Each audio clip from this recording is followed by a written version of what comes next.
आज़ादी बचाओ news channel में सभी दर्शकों का स्वागत है। सोलापुर शहर पार्क चौक में आज 14 अप्रैल 2024 को भारतीय संविधान के जनक डॉक्टर B.R. अम्बेडकर की जयंती के अवसर पर कांग्रेस नेता व माजी गृह मंत्री सुशील कुमार शिंदे ने डॉक्टर बाबा साहेब अम्बेडकर की मूर्ति को माला डालकर अभिवादन किया।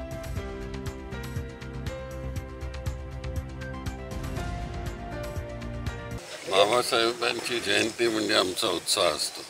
मी ज्या वेळेस सोलापुरात असतो त्या वेळेस इथं बरोबर 9 ते 9:15च्या दरम्यान इथं येऊन बाबासाहेबांच्या चरणी आमच्या श्रद्धा अर्पण करत असतो आणि मग पुढे कामाला सुरुवात करतो। बाबासाहेब म्हणजे आमच्या देशाचा सामाजिक समतेचा पाया रचणारे ते थोर नेते होते।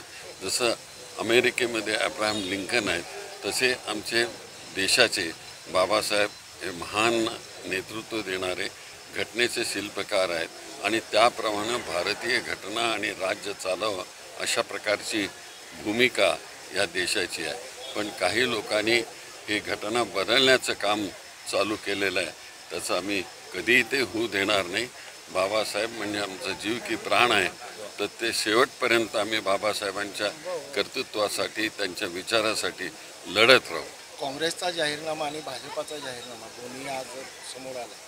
काँग्रेसचा जाहीरनामा काय सामाजिक समरसता किंवा एक सर्वसामान्याचं प्रतिनिधित्व करणारं दिसतं, असं भाजपाचं दिसत नाही। भाजपचं त्यांचं तसंच असणार ना। आमचा सामाजिक समतेचा विचारच आम्ही मांडत आलो आतापर्यंत।